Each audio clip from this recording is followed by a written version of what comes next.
नमस्कार दोस्तों, एक बार फिर से स्वागत है आपका द कैरियर से गढ़ी मुरैना में। आइए हम आज के करंट अफेयर के प्रश्नों को देखते हैं। शुरू करते हैं। पहले कल के जो मोस्ट प्रश्न थे एक बार उनका रिवीजन कर लेते हैं। पहले तो पहला क्वेश्चन है, hyper scale data centre data समुद्र का जो उद्घाटन है ये हाल ही में कहाँ किया गया? तो ये बेंगलुरु में किया गया। नेक्स्ट क्वेश्चन है, किस राज्य सरकार ने रोजगार बाजार 2.0 नामक पोर्टल लॉन्च करने की घोषणा की है? तो ये दिल्ली सरकार के द्वारा ये घोषणा की गई है।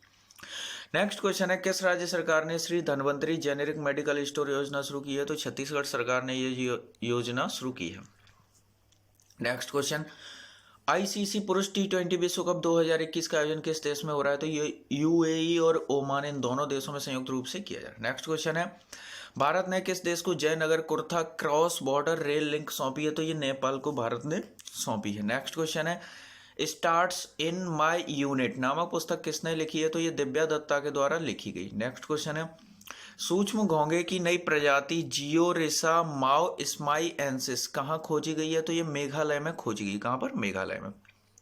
नेक्स्ट क्वेश्चन है, हाल ही में किस कंपनी ने इंडिया ग्रीन एनर्जी अवार्ड जीता है? तो ये टीवीएस जो बाइक कंपनी है टीवीएस, इसने ये अवार्ड जीता है। नेक्स्ट क्वेश्चन है, किस राज्य ने मतदान केंद्रों की मैपिंग सुनिश्चित करने के लिए गरुड़ ऐप लॉन्च किया? तो ये पंजाब ने जो है गरुड़ ऐप लॉन्च किया। नेक्स्ट क्वेश्चन है, वैश्विक पेंशन सूचकांक भारत में 2021 में भारत किस स्थान पर रहा है? तो भारत इस सूचकांक में 40वें स्थान पर रहा है। और अभी तक आपने चैनल को सब्सक्राइब नहीं किया है तो चैनल को सब्सक्राइब करें, बेल आइकन दबाएं, जिससे कि आपको नए वीडियोस की नोटिफिकेशन मिल सके। वीडियो को लाइक करें और अपने फ्रेंड्स के साथ इसको शेयर जरूर करें। साथ ही आप हमें इंस्टाग्राम पर भी फॉलो कर सकते हैं और टेलीग्राम चैनल को भी ज्वाइन कर लें, जिससे कि आपको सारे वीडियो पीडीएफ की फाइलें एक साथ मिल सके। और आपको किसी प्रकार की हेल्प चाहिए उसके लिए आप हमारे व्हाट्सएप ग्रुप से भी जुड़ सकते हैं। शुरू करते हैं आज का करंट अफेयर। आज के करंट अफेयर का पहला क्वेश्चन है, हाल ही में किस देश ने घोषणा की है कि 2060 तक शून्य उत्सर्जन का लक्ष्य प्राप्त कर लेगा? तो 2060 तक शून्य उत्सर्जन का लक्ष्य प्राप्त कर लेगा। अब क्वेश्चन में दिख रहा है आपको ये शून्य उत्सर्जन क्या है, यानी कि जो कार्बन का जो उत्सर्जन होता है, जैसे कि जो फ्यूल वगैरह जो जलाते हैं, जीवाश्म ईंधनों के दहन से जो भी कार्बन का उत्सर्जन होता है, जैसे जो डीजल पेट्रोल वगैरह, इनसे जो गाड़ियों से जो धुआं वगैरह निकलता है या कंपनी फैक्ट्री जहाँ जिनसे भी निकलता है, तो इससे जो है कार्बन की मात्रा अधिक बढ़ती है, यानी कि कार्बन उत्सर्जन होता है। तो इसको 2060 तक इस कार्बन की मात्रा जो उत्सर्जन जो हो रहा है इसको शून्य करना, यानी इसको कंट्रोल करने का जो है लक्ष्य प्राप्त करने का जो लक्ष्य रखा है, ये घोषणा किस देश ने की है? ऑप्शन है अमेरिका, भारत, सऊदी अरब, जापान। तो इसका जो राइट आंसर है ये है सऊदी अरब, यानी क्वेश्चन नंबर 1 का ऑप्शन सी सही है। सऊदी अरब ने 2060 तक शून्य उत्सर्जन का लक्ष्य प्राप्त करने की घोषणा की है। अब सऊदी अरब की बात हुई है।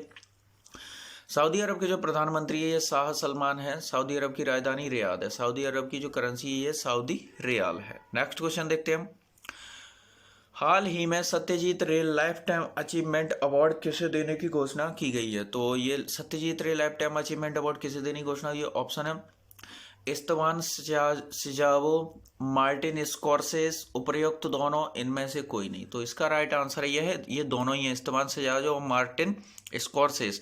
इन दोनों ही लोगों को जो है संयुक्त रूप से ये सत्यजीत रे लाइफ टाइम अचीवमेंट अवार्ड देने की घोषणा की गई है। अब इन्हें क्यों दिया जा रहा है इसके बारे में देख लेते हैं।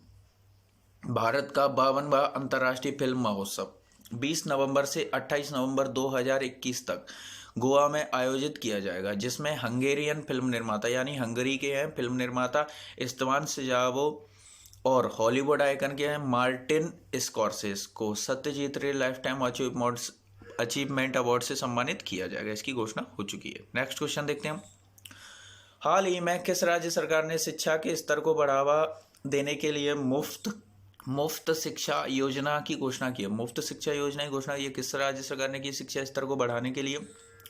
ऑप्शन है मध्य प्रदेश, हरियाणा, जम्मू कश्मीर, लद्दाख। तो इसका राइट आंसर ये है हरियाणा, यानी क्वेश्चन नंबर 3 का ऑप्शन बी सही है। हरियाणा राज्य सरकार ने जो मुफ्त शिक्षा योजना की घोषणा की है। अब हरियाणा की बात हुई है। हरियाणा के राज्यपाल है बंडारू दत्तात्रेय। हरियाणा के जो मुख्यमंत्री हैं मनोहर लाल खट्टर हैं। हरियाणा मेरा पानी मेरी विरासत योजना शुरू की है। हवाई टैक्सी की शुरुआत भी हरियाणा सरकार के द्वारा की गई। गोरख धंधा शब्द के इस्तेमाल पर प्रतिबंध लगा दिया। सुल्तानपुर नेशनल पार्क और नाहर वन्यजीव अभयारण्य ये यहाँ के नेशनल पार्क हैं। पीएम कुसुम योजना में शीर्ष पर रहा है हरियाणा। हरियाणा की राजधानी चंडीगढ़ है। चंडीगढ़ जो पंजाब और हरियाणा दोनों की संयुक्त रूप से राजधानी है और चंडीगढ़ एक केंद्र शासित प्रदेश भी है, जहां पर देश का भी सबसे ऊंचा एयर प्यूरिफायर टावर लगाया गया है। नेक्स्ट क्वेश्चन देखते हैं हम। हाल ही में चीन ने अंतरिक्ष मलबे को कम करने के लिए कौन सा उपग्रह लॉन्च किया है? तो ऑप्शन है इसके लॉन्ग मार्च 11, सीजियन 21, गाओफेन 14, इनमें से कोई नहीं। तो इसका जो राइट आंसर है ये है सीजियन 21, यानी कि क्वेश्चन नंबर 4 का ऑप्शन बी सही है। सीजियन 21 जो है हाल ही में चीन के द्वारा लॉन्च किया गया जो अंतरिक्ष में मलबा। अब सबसे पहले ये अंतरिक्ष मलबा क्या होता है, जैसे कि हम जो सैटेलाइट जो कई देशों के हर देश के द्वारा अपने अलग अलग सैटेलाइट लॉन्च किए जाते हैं। जैसे मान लीजिए भारत ने कोई सैटेलाइट लॉन्च किया, इनकी उम्र होती है, जैसे कि कोई सैटेलाइट 5 वर्ष के लिए है, कोई 2 वर्ष के लिए है, कोई 10 साल, 15 साल, 20 साल, इतने समय के लिए ये लॉन्च किए जाते हैं। यानी कि इतने समय से मतलब है, यानी कि ये जो वैज्ञानिक जब इनको बनाते हैं तो वो ऐसा टारगेट रखते हैं कि लगभग ये जो सैटेलाइट है लगभग 10 साल के लिए काम करेगा। 10 साल बाद जब ये काम करना बंद कर देगा तो वैज्ञानिक 10 साल की अवधि होने से पहले ही दूसरा सैटेलाइट लॉन्च कर देंगे, और जो पहले वाला सैटेलाइट है जैसे वो काम करना बंद कर देगा, लेकिन वो वहाँ पर कचड़े की तरह वहीं पर घूमता परिक्रमा पृथ्वी की लगाता रहेगा अपनी कक्षा में। तो यही होता है अंतरिक्ष मलबा। तो दुनिया में सबसे ज़्यादा ई कचरा जो उत्पादन करता है, ई कचरे का उत्पादन यानी इस तरह के जो सैटेलाइट वगैरह जो ये मलबे का जो उत्पादन ये चीन ही करता है। तो दुनिया का सबसे बड़ा ई कचरा उत्पादक देश कौन है? ये चीन ही है। तो इसको कम करने के लिए ही चीन ने अभी हाल ही में जो है सीजियन 21 उपग्रह लॉन्च किया है। अभी कुछ ही दिन पहले जो है चीन के द्वारा गाओफेन 14 ये पृथ्वी की निगरानी के लिए यानी अर्थ ऑब्जर्वेशन उपग्रह, तो पृथ्वी की निगरानी करने के लिए गाओफेन 14 जो है ये उपग्रह जो है चीन के द्वारा अभी कुछ ही समय पहले लॉन्च किया गया था। अब चीन की बात हुई है तो चीन एशिया का क्षेत्रफल में सबसे बड़ा देश है चीन, और चीन की राजधानी बीजिंग है। चीन के जो राष्ट्रपति हैं ये शी जिनपिंग है। और चीन की जो करेंसी है ये युआन है। कौन सी है? युआन है। और अभी हाल ही में चीन ने जो हाई स्पीड मैगलेव ट्रेन का सफलतापूर्वक परीक्षण किया है। तिब्बत में जो इलेक्ट्रिक मैगलेव ट्रेन की जो शुरुआत है ये चीन के द्वारा ही की गई है। और चीन की जो सीमाएं हैं विश्व में सर्वाधिक देशों से यानी 13 देशों के साथ इसका जो है बॉर्डर लगता है चीन का। नेक्स्ट क्वेश्चन देखते हैं। हाल ही में किस राज्य में भारत का पहला टेस्ट ट्यूब भैंस का जो बछड़ा पैदा हुआ है? जैसे टेस्ट ट्यूब होता है यानी कि जो परखनली शिशु का जन्म देना, यानी कि जो लैब होते हैं जो वैज्ञानिक लोग यहाँ पर जो फर्टिलाइजेशन की जो क्रिया है यहाँ पर यानी कि जो लैब में जो ट्यूब्स होती हैं यानी कि परखनली इनमें ही कराते हैं, और उसके बाद इसको यूट्रस में इसको शिफ्ट कर दिया जाता है। तो जो भारत का पहला टेस्ट ट्यूब भैंस का जो बछड़ा जो पैदा हुआ है ये किस राज्य में? ऑप्शन है केरल, महाराष्ट्र, गुजरात, हरियाणा। तो इसका जो राइट आंसर है ये है गुजरात, यानी क्वेश्चन नंबर 5 का ऑप्शन सी सही है। गुजरात में जो है हाल ही में भारत का पहला टेस्ट ट्यूब भैंस का जो है बछड़ा ये पैदा हुआ है। अब गुजरात में हुआ है तो गुजरात के बारे में देख लेते हैं। गुजरात के जो राज्यपाल हैं आचार्य देवव्रत हैं। गुजरात के मुख्यमंत्री भूपेंद्र भाई पटेल हैं। वतन प्रेम योजना गुजरात ने शुरू की है। किसान सूर्योदय योजना भी यहाँ पर शुरू हो चुकी है। गिर नेशनल पार्क एशियाई शेरों के लिए प्रसिद्ध है।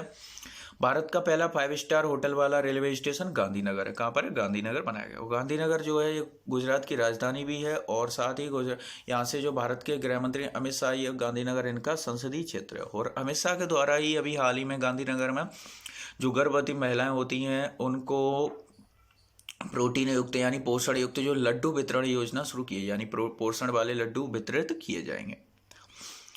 नेक्स्ट क्वेश्चन देखते हैं। हाल ही में सतर्कता जागरूक सप्ताह कब मनाया गया है? तो इसकी शुरुआत हो चुकी है। इसकी शुरुआत कब से हुई? ऑप्शन है 24 अक्टूबर, 25 अक्टूबर, 26 अक्टूबर या 27 अक्टूबर। तो इसका जो राइट आंसर है ये है 26 अक्टूबर से इसकी शुरुआत हो गई, यानी क्वेश्चन नंबर 6 का ऑप्शन सी से ये 26 अक्टूबर से सतर्कता जागरूकता सप्ताह के रूप में मनाया गया है। जैसे कि ये क्या चीज़ होती है? जैसे कि जो साइबर क्राइम इस समय बढ़ रहे हैं, यानी कि जैसे कि आपने आए दिन न्यूज़ पे सुनते रहते हैं कि ऑनलाइन ठगी, यानी कि उसके अकाउंट से इतने रुपए कट गए, यानी कि और उसके अकाउंट से इतने। तो ये भी इसकी जो साइबर जो क्राइम है इन चीज़ों के बारे में लोगों को समझाना, जागरूकता बढ़ाना इसके प्रति, और इन चीज़ों जो ऑनलाइन जो भी बैंकिंग फ्रॉड जो हो रहे हैं उन चीज़ों में कमी लाना, इन्हीं सारी चीज़ों के लिए जो इस सतर्कता जागरूक सप्ताह मनाया गया है। तो हाल ही में इसकी शुरुआत 26 अक्टूबर से हुई है। सतर्कता जागरूकता सप्ताह इसकी शुरुआत 26 अक्टूबर से 1 नवंबर के मध्य मनाया जाएगा। कब तक रहेगा ये? 26 अक्टूबर से 1 नवंबर तक मनाया जाएगा।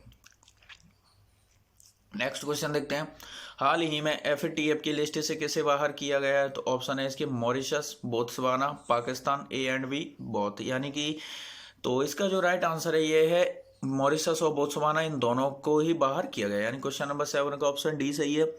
हाल ही अब तो इस लिस्ट से हाल ही में इनको बाहर किया गया। सबसे पहले ये एफएटीएफ, इसकी फुल फॉर्म देखते हैं, फाइनेंशियल एक्शन टास्क फोर्स, यानी कि एक ये टीम होती है, इसका कार्य होता है देशों पर निगरानी रखना, यानी कि कौन सा देश जो फंडिंग है ये इसका इस्तेमाल किस लिए कर रहा है, यानी जनता के लिए या गलत कार्यों में इसका यूज कर रहा है।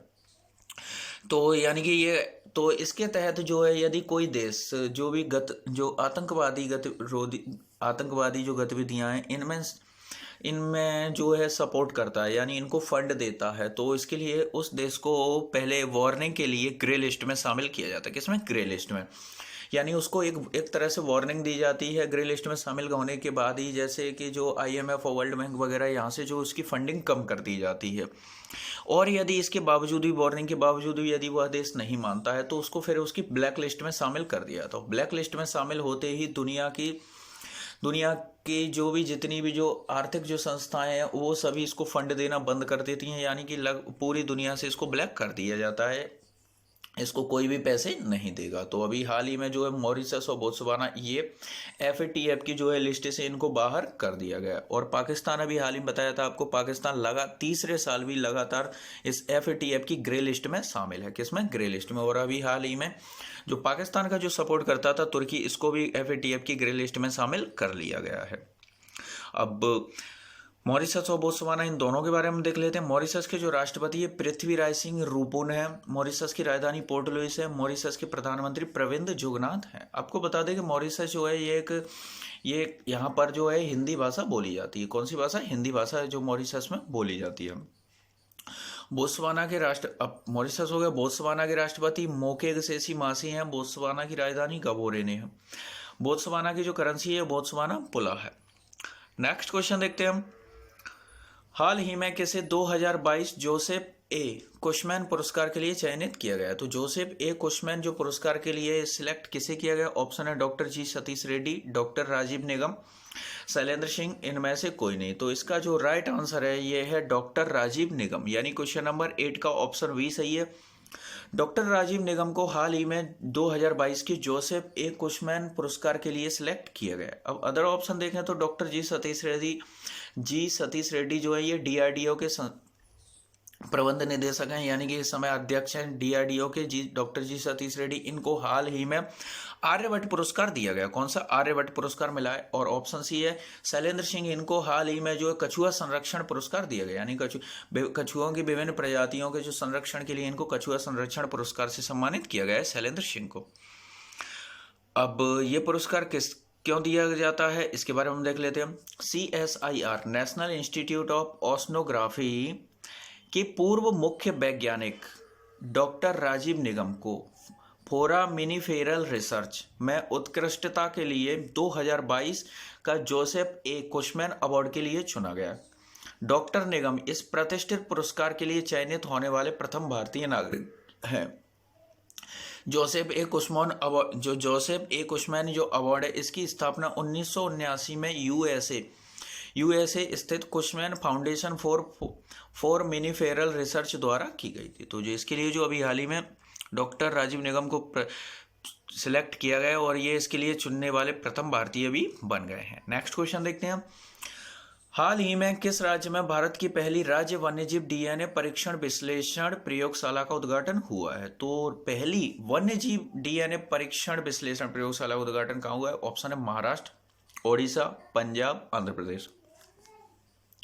इसका जो राइट आंसर है यह है महाराष्ट्र, यानी क्वेश्चन नंबर 9 का ऑप्शन ए सही है। महाराष्ट्र में जो है हाल ही में भारत की पहली राज्य वन्यजीव DNA परीक्षण विश्लेषण प्रयोगशाला का उद्घाटन हुआ है, महाराष्ट्र में हुआ है। इसके बारे में देखते हैं, महाराष्ट्र के नागपुर में भारत की पहली राज्य वन्यजीव DNA परीक्षण विश्लेषण प्रयोगशाला का उद्घाटन किया गया। कहां पर? महाराष्ट्र के नागपुर में। नेक्स्ट है, इसके अदर पॉइंट डिस्कस करें तो महाराष्ट्र के जो राज्यपाल हैं वर्तमान में भगत सिंह कोश्यारी हैं, महाराष्ट्र के जो मुख्यमंत्री है उद्धव ठाकरे हैं। एचपीसीएल ने हैप्पी के नाम से अपना पहला स्टोर खोला है। कहाँ पर खोला है? ये मुंबई में खोला है। और अभी हाल ही में जो महाराष्ट्र ने कवच और कुंडल यानी वैक्सीन प्रतिदिन 15 लाख वैक्सीनेशन का जो लक्ष्य रखा था, इसको नाम दिया गया था कवच और कुंडल योजना। नेक्स्ट क्वेश्चन देखते हैं, हाल ही में ऑस्कर पुरस्कार 2022 के लिए किस भारतीय फिल्म को नामित किया गया? तो कौन सी भारतीय फिल्म नामित हुई? ऑप्शन है नोमैडलैंड, कूजंगल, छिछोरे, इनमें से कोई नहीं। तो इसका जो आपका राइट आंसर है ये है कूजंगल, यानी क्वेश्चन नंबर 10 का ऑप्शन बी सही है। तो क्वेश्चन बी सही है। कूजंगल जो फिल्म है, भारतीय फिल्म, इसको जो ऑस्कर पुरस्कार 2022 के लिए नामित किया गया। भारतीय फिल्म निर्माता विनोद राज पीएस के निर्देशन में बनी तमिल फिल्म कौन सी है? तमिल फिल्म है कूजंगल को 94वें अकादमी पुरस्कार यानी कि ऑस्कर अवार्ड, जो ऑस्कर अवार्ड पुरस्कार है इनको अकादमी पुरस्कार भी कहा जाता है। तो ऑस्कर अवार्ड के लिए भारत की ओर से आधिकारिक एंट्री के रूप में चुना गया। कौन से नंबर के हैं ये? 94वें।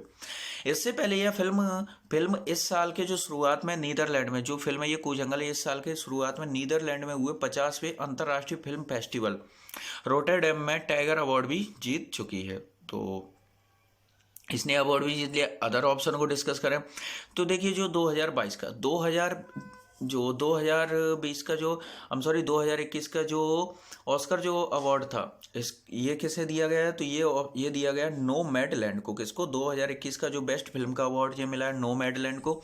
और कूजंगल 2022 के लिए भारतीय फिल्म जो नामित हुई है। और छिछोरे फिल्म जो है ये सुशांत सिंह राजपूत की जो फिल्म है ये भारतीय फिल्म, इसको जो 67वें जो राष्ट्रीय फिल्म पुरस्कार जो अभी का वितरण हुआ है तो इसके लिए इसको सिलेक्ट किया गया, यानी कि 67वें राष्ट्रीय फिल्म पुरस्कार के लिए जो सर्वश्रेष्ठ यानी बेस्ट फिल्म का जो अवार्ड है ये छिछोरे को दिया गया है। अब आपका कल का सवाल था, हाल ही में किसने एआई स्टार्टअप सपोर्ट के लिए प्रोग्राम लॉन्च किया? तो एआई स्टार्टअप सपोर्ट के लिए प्रोग्राम किसने लॉन्च किया है? तो इसका राइट आंसर ये माइक्रोसॉफ्ट है। माइक्रोसॉफ्ट कंपनी द्वारा ये लॉन्च किया गया।